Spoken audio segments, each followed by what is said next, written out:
तो hello everyone, welcome back to another video. आज के इस वीडियो में हम डिस्कस करने वाले हैं कि आपको कौन से डॉक्यूमेंट्स हैं जिनकी नीट 2024 काउंसलिंग में ज़रूरत यहाँ पे पड़ने वाली है। हमने पिछले साल भी एक वीडियो निकाला था, इस साल भी उसी का एक इम्प्रोवाइज्ड वर्जन निकाला, बिकॉज बहुत सारे बच्चों को पिछले वाले वीडियो में कुछ डाउट्स थे कि एग्जैक्टली कौन से डॉक्यूमेंट्स हमको चाहिए, क्या है वो डॉक्यूमेंट्स एंड एक्सेट्रा। तो उसमें मैंने थोड़ा इम्प्रोवाइजेशन करके यहाँ पे एक वीडियो आपके सामने लेके आया हूँ। ये video specifically Maharashtra state students के लिए तो है ही, बट बाहर के स्टेट के भी जो स्टूडेंट्स हैं जो ऑल इंडिया कोटा के थ्रू एडमिशन लेने वाले हैं उनके लिए भी ये वीडियो जो है मैंने बनाया है। ठीक है, तो अगर आप ऑल इंडिया कोटा से कोई भी कॉलेज लेना चाहते हो तो उसके लिए भी एक वीडियो है, और महाराष्ट्र स्टेट के लिए तो स्पेसिफिकली ये वीडियो है ही। ठीक है, तो नीट 2024 की कंप्लीट लिस्ट ऑफ डॉक्यूमेंट्स दूंगा हर एक कैटेगरी का। ठीक है, कैटेगरी वाइज डॉक्यूमेंट जो है वो आपको बताया जाएगा, तो आपको किसी भी डॉक्यूमेंट को मिस नहीं करना है और इस वीडियो को एंड तक देखना, बिकॉज मैंने एक एक पॉइंट आपका एक एक जो डाउट होता है वो मैंने इस वीडियो में एड्रेस किया। तो अगर आप कुछ भी इसमें से मिस आउट कर जाते हो और उसमें से आपका कुछ गलती हो जाता है तो माइंड यू कि अगर तो आपकी गलती की वजह से आपका एडमिशन कैंसिल होता है तो आप ही उसके लिए रिस्पॉन्सिबल हो। ठीक है, सिंपल सी बात है। यहाँ पे डॉक्यूमेंट्स का जो खेल है वो बहुत ज़्यादा नाजुक होता है, बहुत कॉलेजेस के अपने अपने नाटक होते हैं, बहुत सारा मतलब उनके इम्प्लीकेशंस होते हैं, बहुत सारी चीज़ें होती है रिगार्डिंग द डॉक्यूमेंट्स। ठीक है, कि मतलब आपके मार्क्स होकर भी अगर आपके डॉक्यूमेंट्स गलत हो गए फॉर सम रीज़न, ठीक है, तो आपका एडमिशन जो है वो कैंसिल हो सकता है। और मैंने लाइव एग्जाम्पल्स देखे हुए मेरे बैच में, मेरे जूनियर बैचेस में। ठीक है, मुझे अगर नहीं जानते तो my name is Raj Sandeep Bhosale. I am currently a final year MBBS student at Shri भाव सेवेरे government medical college Dhule, Maharashtra. ठीक है, तो वीडियो को शुरुआत करते हैं। तो वीडियो की शुरुआत में स्टार्टिंग से मैं आपको सारा जो बेसिक इन्फॉर्मेशन है बता देता हूँ कि आपको कौन से डॉक्यूमेंट्स की ज़रूरत है। अब मैंने इसको डिवाइड करके रखा हुआ है, ठीक है, कि सारे स्टूडेंट्स को कौन से डॉक्यूमेंट्स की जरूरत पड़ेगी और कैटेगरी वाइज स्टूडेंट्स को अलग से कौन से डॉक्यूमेंट्स की जरूरत पड़ेगी। ठीक है, तो अब इरिस्पेक्टिव ऑफ आप कोई भी कैटेगरी हो, आपको ये डॉक्यूमेंट्स तो पहले आपको चाहिए ही चाहिए। अब इसमें से मैंने कुछ डॉक्यूमेंट्स के ऊपर मैंने लेबल भी स्टार मार्क लगाया हुआ है। अगर तो उस डॉक्यूमेंट के सामने स्टार मार्क लिखा है, ठीक है, डॉक्यूमेंट और फोटोग्राफ हो कुछ भी हो, तो इसका मतलब ये है कि वो एक मैंडेटरी चीज़ है, उसका कोई रिप्लेसमेंट नहीं है। अगर आपके पास वो है तो है, नहीं है तो नहीं है। ठीक है, उसका कोई ऑल्टरनेटिव नहीं है कि मेरे पास तो नहीं है मैं तो नहीं दूंगा, वैसे नहीं है। ठीक है, सबसे पहले चीज़ तो आपको चाहिए 8 से 10 पासपोर्ट साइज कलर्ड फोटोग्राफ्स। ठीक है, आपके 8 से 10 लगेंगे, बिकॉज हर एक कॉलेज में कैसा है ना, मिनिमम 3 से 4 तो कहीं ना कहीं एडमिशन फॉर्म्स पे यहाँ वहाँ पे, फिर उसके बाद मान के चलो आप अपग्रेडेशन होता है आपका। ठीक है, अपग्रेडेशन क्या होता है, पूरा प्रोसीजर क्या होता है, वो तो अपन किसी सेपरेट वीडियो में एक्सप्लेन करेंगे, बट फोटोज़ की आपको बहुत ज़्यादा ज़रूरत पड़ती है, ये समझ के ले लो। ठीक है, तो आपको 8 से 10 पासपोर्ट साइज फोटोग्राफ तो आपको चाहिए ही चाहिए। फिर उसके बाद आपका जो आधार कार्ड है, स्टूडेंट का आधार कार्ड चाहिए होगा। ठीक है, आई होप कि आपके पास होगा। ऑलमोस्ट आप में से सारे ही स्टूडेंट्स 17 एंड अबव ही होंगे जो इस वीडियो को देख रहे हैं, तो आपके पास तो आधार कार्ड होगा ही होगा। ठीक है, तो आपके पास एक आधार कार्ड आपका होना चाहिए। नीट 2024 का जो कन्फर्मेशन पेज है, ठीक है, जब आपने फॉर्म भरा था नीट 2024 का, ठीक है, नीट 2024 का एक कन्फर्मेशन पेज आपके पास आया होगा बिफोर योर एडमिट कार्ड।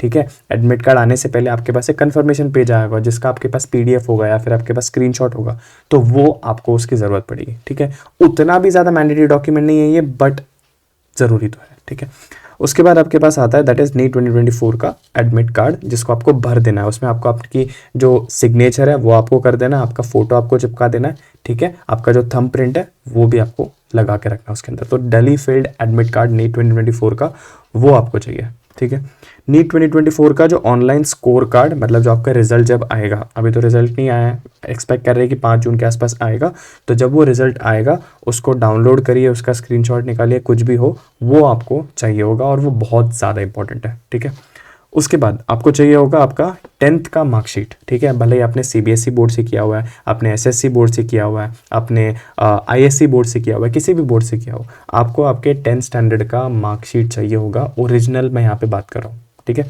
ये चीज़ ध्यान में रखना है। उसी के साथ में आपको पासिंग सर्टिफिकेट भी चाहिए 10th स्टैंडर्ड का। ठीक है, आपका जो कॉलेज है या फिर आपका जो स्कूल है वो मार्कशीट भी एक तो निकालता है और दूसरा आपका पासिंग सर्टिफिकेट भी होता है। तो पासिंग सर्टिफिकेट अगर आपको नहीं मिला है, आपके कॉलेज में जाके बताइए, आपके स्कूल में जाके बताइए कि मुझे मेरे 10th स्टैंडर्ड का पासिंग सर्टिफिकेट चाहिए। ये भी बोर्ड ही देता है, भले ही वो महाराष्ट्र बोर्ड हो, कोई भी स्टेट बोर्ड हो या फिर CBSE का हो। फिर उसके बाद आपको चाहिए होगा 12th स्टैंडर्ड का ठीक है। 12th स्टैंडर्ड या उसके इक्विवेलेंट मार्कशीट, ठीक है। 12th स्टैंडर्ड का आपको मार्कशीट चाहिए होगा बोर्ड का, अगेन कोई भी बोर्ड, जिस भी बोर्ड से आपने पार्टिसिपेट, जिस भी बोर्ड में आपने एग्जाम लिखी है, ठीक है। उसके बाद आपको चाहिए नेशनैलिटी कम डोमिसाइल सर्टिफिकेट। अब यहाँ पे स्पेसिफिकली मैं आपको बता देता हूँ कि जो डोमिसाइल सर्टिफिकेट, नेशनलिटी सर्टिफिकेट है, वो आपको कंबाइंड भी मिलता है, ठीक है। उसके आप गूगल पे जाके फोटोज देख सकते हो कि नेशनलिटी कम डोमिसाइल सर्टिफिकेट क्या होता है, तो आपको इजीली पता चल जाएगा। और आप में से मैक्सिमम के पास होगा भी, मैं ये अज्यूम कर रहा हूँ, ठीक है। तो या तो आपको आपके पास अलग से डोमिसाइल और नेशनलिटी सर्टिफिकेट होगा, या तो फिर आपके पास कंबाइंड होगा, या फिर तीन चीज़ों को कॉम्बिनेशन करके भी एक सर्टिफिकेट आता है, दैट इज एज, नेशनलिटी और डोमिसाइल, जो महाराष्ट्र में मैक्सिमम लोगों के पास होता है। कॉम्बिनेशन होता है इन तीनों का, ठीक है। तो वो एक सर्टिफिकेट से ही आपका काम चल जाता है। तो जहाँ पे भी ऐसा मेंशन करके आ रहा है कि आपको नेशनलिटी सर्टिफिकेट भी चाहिए, आपको डोमिसाइल सर्टिफिकेट भी चाहिए, तो वहाँ पे एक सर्टिफिकेट दिखा के काम यहाँ पर आपका हो जाता है। Again it is a very very very important document, ठीक है। तो नेशनलिटी कम डोमिसाइल सर्टिफिकेट आपको चाहिए। देन क्लास 12 का जो लीविंग सर्टिफिकेट है, बहुत बहुत इंपॉर्टेंट, जो आपका कॉलेज आपको इश्यू करता है, क्लास 12 का लीविंग सर्टिफिकेट, या फिर जो टीसी होता है, जो ट्रांसफ़र सर्टिफिकेट होता है, ये आपको चाहिए होगा, ठीक है। It is a mandatory document, ठीक है। मतलब आपको पूरे आपके जो एमबीबीएस की जो जर्नी है, या बीएमएस की जर्नी है, बीडीएस की जर्नी है, जो भी आप कोर्स उठाते हो, उसमें इस एलसी का बहुत ज़्यादा इंपॉर्टेंस है, तो आपको लिविंग सर्टिफिकेट चाहिए ही होता है। Then you also need a fitness certificate, medical fitness certificate एक होता है, ठीक है। वो आपको एक रजिस्टर्ड मेडिकल प्रैक्टिशनर, भले ही वो आयुर्वेदिक प्रैक्टिशनर है, एमबीबीएस प्रैक्टिशनर है, कोई भी प्रैक्टिशनर है, अगर वो एक रजिस्टर्ड मेडिकल प्रैक्टिशनर है, तो उससे आपको एक मेडिकल सर्टिफिकेट, फिटनेस सर्टिफिकेट बनवाना होता है ना। आपने 1 साल पहले बनवाया था, आपने 2 साल पहले बनाया था, फॉर एग्जाम्पल आप में से कुछ लोग हो सकता है कि काउंसलिंग दूसरी बार अटेंड कर रहे हो, तीसरी बार अटेंड कर रहे हो, तो उसमें आपको बता दूँ कि पिछले सालों का फिटनेस सर्टिफिकेट वैलिड नहीं होता है, आपको लेटेस्ट चाहिए होता है। तो वो आप गवर्नमेंट हॉस्पिटल से भी बना सकते हो, और प्राइवेट हॉस्पिटल से भी बना सकते हो, प्राइवेट प्रैक्टिशनर से भी बना सकते हो। I hope you get it.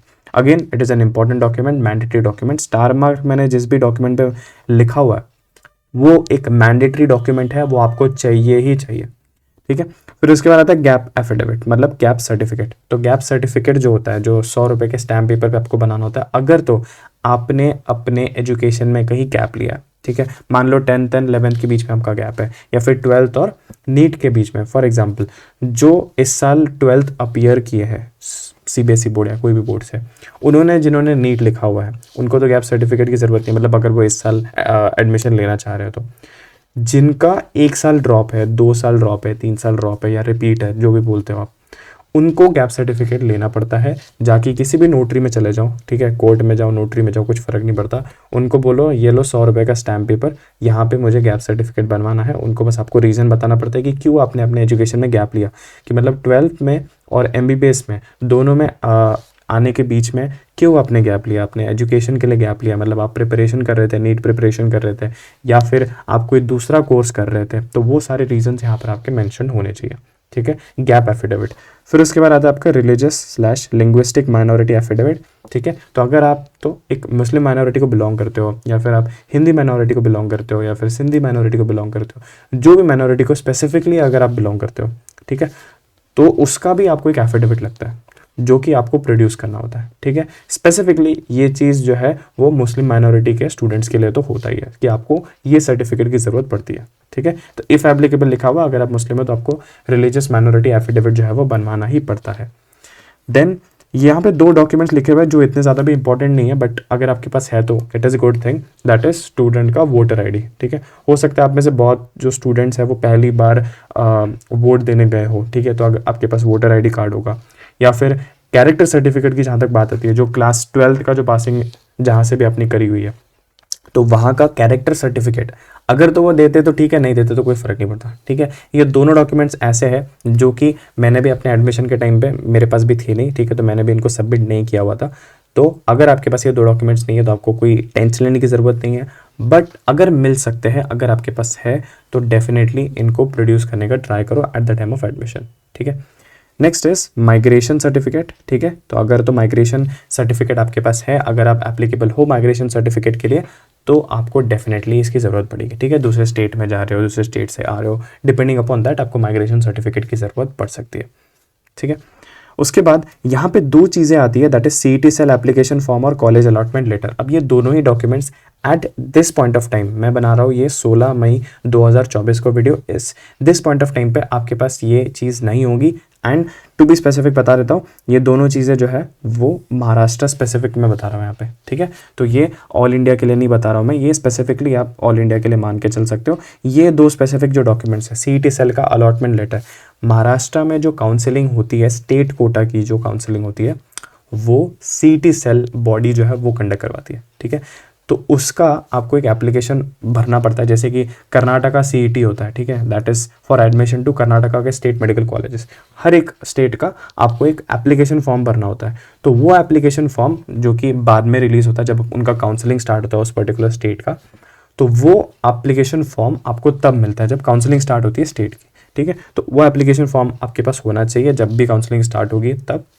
और जब आपको कोई कॉलेज अलॉट हो जाता है तो वो कॉलेज का एक अलॉटमेंट लेटर आता है उसी पर्टिकुलर साइट पे, जैसे महाराष्ट्र का है तो CET सेल की वेबसाइट पे आपको कॉलेज का अलॉटमेंट लेटर आता है, तो तब आपको उसकी भी ज़रूरत पड़ती है। तो फिलहाल के लिए एज ऑफ 15 मई 2024 या फिर काउंसलिंग चालू होने के पहले अगर आप इस वीडियो को देख रहे हो तो हो सकता है आपके पास ये दोनों डॉक्यूमेंट्स ना हो सकता है नहीं आपके पास होंगे नहीं, ठीक है। तो ये दो डॉक्यूमेंट्स अभी आपके पास नहीं होंगे, बट जब भी आप काउंसलिंग के लिए जा रहे हो, एडमिशन के लिए जा रहे हो, तो ये दो डॉक्यूमेंट्स आपके पास होने ही चाहिए, इसके बिना एडमिशन नहीं होगा, ठीक है। तो ये एक बेसिक लिस्ट ऑफ डॉक्यूमेंट्स है जो सबके पास होना चाहिए इररिस्पेक्टिव ऑफ योर कैटेगरी। अब अपन बात करते हैं, मान के चलो आपके कोई पर्टिकुलर कैटेगरी है, यहाँ पे अभी हम स्पेसिफिकली महाराष्ट्र स्टेट के स्टूडेंट्स के लिए बात कर रहे होंगे बिकॉज यहाँ पे अपनी कैटेगरीज है, ठीक है। राजस्थान में अलग कैटेगरीज होती है, उत्तर प्रदेश में जाओगे अलग कैटेगरीज होती है, तो यहाँ पे महाराष्ट्र के सब कैटेगरीज के बारे में बात किया apart from SC ST EWS, ठीक है। अगर तो आप VJ कैटेगरी को बिलोंग करते हो या फिर आप NT कैटेगरी को बिलोंग करते हो, OBC SBC या फिर SCBC, तो आपको apart from these documents, in documents के अलावा भी आपको तीन चीज़ें की ज़रूरत पड़ेगी। एक तो आपका जो भी पर्टिकुलर कास्ट है, इसमें से जो भी बिलोंग करते हो आप, उसका कास्ट सर्टिफिकेट, उसका cast validity certificate and non creamy certificate जो कि वैलिड रहे एटलीस्ट अप टू 31st, ठीक है, 31st ऑफ मार्च 2025, ठीक है। I hope that is very much clear, ठीक है। उसके बाद नेक्स्ट आता है additional documents for SC ST। तो अगर आप SC ST को बिलोंग करते हो, ऊपर के जो डॉक्यूमेंट्स मैंने बताया पहले, ये वाले डॉक्यूमेंट्स ये तो आपको चाहिए। उसके साथ साथ you also need caste certificate और caste validity certificate, that's very much of it. फिर उसके बाद आता है admission for additional documents for EWS। Additional documents for EWS में आपको ऊपर के डॉक्यूमेंट्स के साथ साथ you also need EWS certificate in state format. अगर आप स्टेट कोटा में एडमिशन ले रहे हो, CET सेल जो स्टेट कोटा में एडमिशन लेने वाले बच्चे हैं उनको स्टेट फॉर्मेट का EWS की जरूरत पड़ती है बिकॉज सेंट्रल EWS अलग होता है। अगर आप ऑल इंडिया कोटा से एडमिशन लेने का ट्राई कर रहे हो, एम्स में, जिप्पर में, डीम्ड यूनिवर्सिटीज़ में, AFMC में, तो उसके लिए अलग से EWS सर्टिफिकेट होता है, ठीक है, जो सेंट्रल फॉर्मेट में होता है, तो वो आपको चाहिए होगा। बट अगर आप स्टेट कोटा में एडमिशन ले रहे हो तो आपको स्टेट फॉर्मेट का चाहिए जो कि इशू हुआ है 1/4/2024 उस दिन या उसके बाद, ठीक है, उसके पहले का वैलिड नहीं होगा। I hope that is very much clear. फिर उसके बाद आता है एडिशनल डॉक्यूमेंट्स फॉर MKB, जो महाराष्ट्र कर्नाटका बॉर्डर जो डिस्प्यूटेड एरिया है उसके अगर आप कैंडिडेट हो तो वहाँ पे आपको डिस्प्यूटेड बॉर्डर एरिया सर्टिफिकेट की जरूरत पड़ेगी। You will also need mother tongue, that is Marathi है आपका, वो आपको सर्टिफिकेट चाहिए। एंड कोई भी प्रूफ, एनी प्रूफ शोइंग कि आपका जो 10th स्टैंडर्ड है या फिर आपका 12th स्टैंडर्ड जो है वो उस पर्टिकुलर डिस्प्यूटेड बॉर्डर एरिया से हुआ है, ठीक है। तो ये तीन डॉक्यूमेंट्स अपार्ट फ्रॉम जो बेसिक डॉक्यूमेंट्स बताया वो आपके पास होने चाहिए। Then additional documents for defence candidates, ठीक है। तो ये स्पेसिफिकली अगेन महाराष्ट्र स्टेट के लिए मैं बात कर रहा हूँ यहाँ पे, जहाँ पे 3 डिफेंस कैटेगरीज होती है, डिफेंस 1, डिफेंस 2 एंड डिफेंस 3। तो अगर तो आप डिफेंस 1 से हो तो आपको एक्स सर्विसमैन सर्टिफिकेट की जरूरत पड़ती है। अगर आप डिफेंस 2 और 3 से हो तो you need an actual service certificate, ठीक है। आपको डोमिसाइल सर्टिफिकेट चाहिए जो भी डिफेंस पर्सनल है उनका। एंड अगर आप डिफेंस 3 से बिलोंग करते हो तो आपको एक ट्रांसफर सर्टिफिकेट भी चाहिए। अब डिफेंस 1 क्या है, डिफेंस 2 क्या है, डिफेंस 3 क्या है, इनके बारे में एक डिटेल में वीडियो में अलग से लेके आऊँगा, ठीक है। बट आपको पता होना चाहिए अगर आप डिफेंस 1 में, डिफेंस 2 में, डिफेंस 3 में बिलोंग करते हो तो आपको कौन से सर्टिफिकेट्स की ज़रूरत चाहिए, ठीक है, कौन से सर्टिफिकेट्स की ज़रूरत है। Then you have additional documents for hilly area. Additional documents for hilly area में दैट इज, एक तो हिली एरिया सर्टिफिकेट चाहिए आपको, सिंपल स्टूडेंट का, parents domicile certificate from hilly area and any proof showing कि आपका 10th या फिर आपका 12th जो है वो हिली एरिया से या फिर हिली विलेज से हुआ है या फिर तालुका ऑफ पेरेंट्स डोमिसाइल, ठीक है, तालुका आपको उसमें मेंशन होना चाहिए पेरेंट्स का, ठीक है, taluka of parents domicile. Next आपके पास आता है additional documents for physically handicap या फिर पर्सन विद डिसेबिलिटी। तो वहाँ पे आपको सर्टिफिकेट ऑफ डिसेबिलिटी चाहिए होता है from a designated certificate issuing centre, जैसे महाराष्ट्र में आपके पास आता है जे हॉस्पिटल मुंबई का, या फिर आपके पास एम्स नागपुर आता है, वहाँ से आपको सर्टिफिकेट ऑफ डिसेबिलिटी चाहिए। किसी भी रैंडम पर्सन से लेके आओगे नहीं चलेगा, ठीक है। Then you have additional documents for orphan, जो कि आपको सर्टिफिकेट लेना होता है from women and child welfare development welfare department, जो कि गवर्नमेंट ऑफ महाराष्ट्र का है। अगर आप महाराष्ट्र में स्टेट कोटा में एडमिशन ले रहे हो तो वो चाहिए होगा, अलग स्टेट्स के लिए अलग होता है, सेंट्रल का अलग होता है, ठीक है। जिस भी स्टेट में ले रहे हो उसका आपको ये सर्टिफिकेट चाहिए होगा। I hope that is very clear for specific categories. अब यहाँ पे कुछ इंपॉर्टेंट नोट्स आपको ध्यान में रखने हैं, इसको प्लीज़ स्किप मत करना, अदरवाइज बहुत प्रॉब्लम आपको बाद में हो सकती है। जो भी बच्चे एडमिशन लेना चाहते हैं टू एम्स, जिपमर, AFMC या फिर 15% ऑल इंडिया कोटा के थ्रू इंडिया में कहीं पे भी एडमिशन लेना चाहते हो, ESIC कॉलेज में, सेंट्रल यूनिवर्सिटीज़ में जैसे BHU हो गया एक्सेट्रा, डीम्ड यूनिवर्सिटीज़ में एडमिशन लेना चाहते हैं, तो उनको सेंट्रल फॉर्मेट के सर्टिफिकेट्स उनके पर्टिकुलर कैटेगरी के लिए चाहिए होंगे। जैसे अगर आप OBC को बिलोंग करते हो तो आपको सेंट्रल OBC NCL सर्टिफिकेट चाहिए होगा, जो कि इशू हुआ रहेगा 1/4/2024 उस दिन या उसके बाद, ठीक है। सेंट्रल EWS की ज़रूरत पड़ेगी अगर आप इन यूनिवर्सिटीज़ में एडमिशन लेना चाहते हो, अगेन इशूड ऑन और आफ्टर 1/4/2024। SC/ST सर्टिफिकेट जो है वो भी आपको, अगर आप all India in particular universities से अगर आप एडमिशन यहाँ पर एडमिशन लेना चाहते हो तो आपको सेंट्रल फॉर्मेट का SC सर्टिफिकेट या फिर ST सर्टिफिकेट की ज़रूरत पड़ेगी। इसमें कोई इशू का इशूड ऑन और आफ्टर वाला कोई सीन नहीं होता है, कास्ट सर्टिफिकेट वगैरह तो एक ही बार बनाया जाता है, ठीक है। I hope that is very much clear.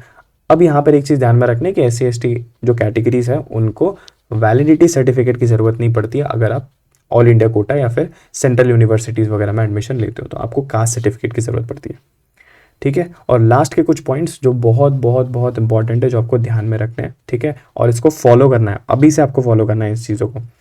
Every student must have original documents, आपके पास ओरिजिनल डॉक्यूमेंट्स होने चाहिए जो मैंने ऊपर आपको लिस्ट दी है। आपका 10th का मार्कशीट, आपका 12th का मार्कशीट, आपका एज, नेशनलिटी, डोमिसाइल सर्टिफिकेट, आपका कास्ट सर्टिफिकेट अगर आप एप्लीकेबल है, आपका EWS का सर्टिफिकेट, आपका नॉन क्रीमी लेयर का सर्टिफिकेट, जितने भी डॉक्यूमेंट्स हैं वो ओरिजिनल डॉक्यूमेंट्स आपके पास हार्ड कॉपी में होना चाहिए। ऐसे नहीं मेरे पास डिजी लॉकर में सर, नहीं चलेगा, मेरे पास डिजी लॉकर में है, मेरे पास PDF है, ये है वो है। Hard copy is a must, and उन पर्टिकुलर हार्ड कॉपीज़ का 3 सेट्स, ठीक है, मतलब हर एक डॉक्यूमेंट का 3 जेरोक्स कॉपी जो है वो आपको बना के रखना है, ठीक है। क्योंकि जब भी आप किसी पर्टिकुलर कॉलेज में जाते हो, फॉर एग्जांपल राउंड 1 में आपको एक कॉलेज लगा, वहाँ पर आप जाओगे, वहाँ पर आप अपना एक सेट ऑफ डॉक्यूमेंट जो है वो आप उनको प्रोड्यूस करोगे। कुछ कॉलेजेस जो है वो 2-3 सेट मांगेंगे, तो 2-3 सेट आपको प्रोड्यूस करने पड़ेंगे xerox copies along with original copy. फिर उसके बाद मान लो आपका अपग्रेडेशन हो गया टू अनदर कॉलेज, तो वो लोग बोलेंगे ठीक है आप अपने डॉक्यूमेंट्स कलेक्ट कर लो, ओरिजिनल वाले, जेरोक्स वाले भी वो लोग दे देंगे आपको, बट एक सेट आपका जेरोक्स का रख देंगे, तो आपके पास सिर्फ 2 सेट रह जाएंगे। अब लास्ट मोमेंट पे कहाँ पे वापस एक सेट बनाते बैठोगे, तो पहले से ही 3 set of xerox copies minimum बना के रखो हर एक पर्टिकुलर डॉक्यूमेंट का, ठीक है। उसके बाद all the xerox copies must be attested, ठीक है, उन पे ट्रू कॉपी का स्टैंप होना चाहिए। सारे जेरोक्स कॉपीज को अटेस्ट करना है। अटेस्ट करने का मतलब ये होता है कि आपके पास सपोज ये ओरिजिनल कॉपी है, जैसे मेरे पास ये ओरिजिनल कास्ट सर्टिफिकेट है, मेरे पास ये जेरोक्स कॉपी है उसी कास्ट सर्टिफिकेट की, तो मुझे ये कॉलेज को प्रूव करना पड़ता है कि ये जो है वो इसी का जेरोक्स है, ठीक है, नकली नहीं है बेसिकली। तो वो कैसे प्रूव होता है, जब आप उसको अटेस्ट करवाते हो। अब या तो आप खुद से करवा सकते हो, बट वो मैं लोगों को रिकमेंड नहीं करता। बहुत सारे कॉलेजेस ऐसे हैं जो बोलते हैं कि नहीं भाई सेल्फ अटेस्टिंग नहीं चलेगा, जाओ तुम्हारे स्कूल से करवा के लाओ, जाओ तुम्हारे कॉलेज से करवा के लाओ, जाओ किसी नोटरी से करवा के लाओ। तो वो लोग वहाँ पे ट्रू कॉपी का स्टैम्प देते कि हाँ जो आपके जेरोक्स कॉपीज़ है वो आपके ओरिजिनल डॉक्यूमेंट्स के ही जेरोक्स कॉपीज, ठीक है। तो kindly I request all of you कि सेल्फ अटेस्टिंग ज़्यादा उस पर मतलब ध्यान मत दो, ठीक है। कितना टाइम लगता है आप खुद सोच के दो, आपके स्कूल में जाने में, कॉलेज में जाने में, या फिर आसपास की नोटरी में जाने में, ठीक है। 50-100 रुपये में वो लोग आपका काम करवा के देते थे ट्रू कॉपी का स्टैम्प का, instead of last moment hassle. अभी यही चीज़ करवा के ले लो, ठीक है। अगर फिर भी नहीं मानना है तो करवा लो फिर सेल्फ अटेस्ट, ठीक है। अगेन कुछ कॉलेजेस में एक्सेप्ट किया जाता है, कुछ कॉलेज में एक्सेप्ट नहीं किया जाता है, ठीक है। Xerox copies of online downloaded forms, ठीक है। तो ऑनलाइन डाउनलोडेड फॉर्म्स जो है उनको अटेस्ट करवाने की जरूरत नहीं है। जैसे आपका नीट का रजिस्ट्रेशन फॉर्म, आपका नीट का एडमिट कार्ड हो गया, आपको बाद में जाके जो अलॉटमेंट लेटर आएगा, जो आपको रजिस्ट्रेशन फॉर्म जो आपका CET सेल वाला होने वाला है, ठीक है, तो जो भी ऑनलाइन डॉक्यूमेंट्स जो आप डाउनलोड करोगे कोई फॉर्म भरने के बाद, ठीक है, या फिर जो आपको अलॉटमेंट लेटर है वो वैसी चीज़ें उनको अटेस्ट करवाने की ज़रूरत नहीं है। जो आपको गवर्नमेंट अथॉरिटी ने पहले से दिया हुआ है, आपका जो आधार कार्ड है, ठीक है, आपका आधार कार्ड हो गया, उसकी कॉपीज़ हो गई, आपका 10th का सर्टिफिकेट, आपके 12th का सर्टिफिकेट, आपका लिविंग सर्टिफिकेट, ये सारी चीज़ों को आपको अटेस्ट करवाने की ज़रूरत है। You should have all the documents scanned, उनको स्कैन करो सारे डॉक्यूमेंट्स को। आजकल सभी फ़ोन, सबके पास फ़ोन होता है, फ़ोन में एक स्कैनर का ऐप होता है, उसको स्कैन करना है आपको एंड उसको PDF बना के आपको स्टोर कर देना है एक पेन ड्राइव में। अलग अलग डॉक्यूमेंट होना चाहिए, ऐसा नहीं कि एक PDF में सारे डॉक्यूमेंट रख दिए ना, अलग अलग डॉक्यूमेंट होना चाहिए। कास्ट सर्टिफिकेट का एक डॉक्यूमेंट होना चाहिए, मतलब एक PDF कास्ट सर्टिफिकेट का, एक PDF कास्ट वैलिडिटी का, एक PDF EWS सर्टिफिकेट का, जो भी है, ठीक है। The size of each document जो भी आप बना रहे हो, ठीक है, जो भी आप PDF बना रहे हो एक एक डॉक्यूमेंट का, वो 250 KB से कम होना चाहिए, ठीक है। अगर तो स्कैन करने के बाद हो सकता है कि कुछ लोगों का वो 250 KB से ज़्यादा ही आ रहा होगा, तो उसको जाओ और ऑनलाइन वेबसाइट्स होती है, ठीक है, PDF वहाँ पे कंप्रेस करके मिल जाता है, 250 से कम ही आपको रखना है, वरना जब आप अपलोड करने जाओगे डॉक्यूमेंट्स तो वो अपलोड नहीं होंगे, वो एरर दिखाएगा। तो लास्ट पॉइंट पे आपको एरर नहीं चाहिए, तो ये चीज़ पहले से ही प्रिपेयर करके रखो, ठीक है। द पेन ड्राइव इस सब, अब जो मैंने बोला आपको कि स्कैन करके पेन ड्राइव में आपको डालना है, तो ये जो पेन ड्राइव है ना, आपको कॉलेज को सबमिट करना पड़ता है। जैसे आपको राउंड 1 में कॉलेज लगा तो आप वहाँ पे डॉक्यूमेंट्स लेके जाओगे, पेन ड्राइव भी लेके जाओगे, तो वो पेन ड्राइव जो है वो आपको उस कॉलेज को देना पड़ता है। वापस दे देंगे वो अगर आपका अपग्रेडेशन होगा, अपग्रेडेशन नहीं होता तो पेन ड्राइव वापस नहीं देते, ठीक है, ये ध्यान में रखना है। And last thing but not the least, जो कि आपका काम बहुत ज़्यादा आसान बना जाएगा, it is to make sure to arrange all the documents, सारे जितने भी आपके डॉक्यूमेंट्स हैं, ठीक है, ओरिजिनल है, आपके जेरोक्स कॉपीज़ है, इन सब को आपको एक ऑफिस फाइल में, अलग अलग फोल्डर्स होते हैं ऑफिस फाइल में, ठीक है, उनको अभी से अरेंज करके रखो ताकि लास्ट मोमेंट पे हैसल ना, ठीक है। कोई डॉक्यूमेंट आपका अभी आपके पास नहीं है, जाओ भाग दौड़ करो, जो भी है, ठीक है, जो भी प्रॉब्लम्स आ रही है, बहुत सारे लोगों को अलग टाइप की प्रॉब्लम्स आती है कि मेरे को लिविंग सर्टिफिकेट नहीं मिल रहा, मेरे को कास्ट सर्टिफिकेट नहीं मिल रहा, मेरे को वैलिडिटी सर्टिफिकेट नहीं मिल रहा। अभी टाइम है भाग दौड़ करने का। बाद में जब काउंसलिंग अनाउंस होगी जून 5 से लेकर, मुझे लगता है 21 जून से 30 जून, अगर डिले नहीं होता तो उसके आसपास काउंसलिंग जो है वो आपका अनाउंसमेंट होगा, ठीक है। तो आपके पास रफली 1 से 1.5 महीने का टाइम है जहाँ पे आप अपने डॉक्यूमेंट्स को अरेंज करवा सकते हो। अभी से करने को क्यों बोल रहा हूँ, बिकॉज ये जो डॉक्यूमेंटेशन वाला जितना भी काम है ये सरकारी काम है, और आपको पता है सरकारी काम जो है वो इतना जल्दी होता नहीं है, ठीक है। 10 चक्कर मारने पड़ेंगे आपको, मान के चलो आपके आधार कार्ड में कुछ प्रॉब्लम है, स्पेलिंग एरर है, ये है वो है, तो वो सारी चीज़ें अभी से करेक्ट करवा लो, और अभी से ये जो करेक्टेड आपके जो डॉक्यूमेंट्स हैं इनको एक ऑफिस फाइल में, ठीक है, जैसे ऑफिस फाइल में अलग अलग फोल्डर्स होता है, तो एक फोल्डर में क्या करो, ओरिजिनल आधार कार्ड रखो, ठीक है, उसके पीछे आधार कार्ड की 3 जेरोक्स कॉपीज रखो, ओरिजिनल 10th सर्टिफिकेट रखा, उसके पीछे 3 जेरोक्स कॉपीज 10th सर्टिफिकेट की रखी जो कि अटेस्टेड है, ठीक है। अभी से ये सब चीज़ें करके रखोगे, बाद में जाके ये नहीं होगा कि अरे सर मेरा डॉक्यूमेंट ये वो मेरा यहाँ पे मिल रहा है, मेरे को नहीं मिल रहा है सर्टिफिकेट, ये वो बहुत लास्ट मोमेंट हासिल होते हैं जिनकी वजह से बहुत सारे बच्चों का एडमिशन कैंसिल भी होता है। तो अगर आपको वैसा नहीं करवाना है तो इस चीज़ों को फॉलो करिएगा। टेलीग्राम चैनल है मेरा राज भोसले YT, ठीक है, यहाँ पर आपको ये पर्टिकुलर PDF भी मिल जाएगा जिससे कि आपकी हेल्प हो जाएगी, ठीक है। ऐसी हेल्पफुल वीडियोस जो है वो आपको मिलती रहेंगी, काउंसलिंग से रिलेटेड छोटी इन्फॉर्मेशन, ये सब चीज़ें होती है तो वो आपको मिलती रहेंगी over the time. I know video थोड़ा सा लंबा हो चुका है, बट सारी चीज़ें एक्सप्लेन करना आपके लिए, मतलब मेरे लिए, आपके लिए बहुत इंपॉर्टेंट है, ठीक है। सो मैं मिलता हूँ आपसे अगली वीडियो में, टिल देन बाय बाय।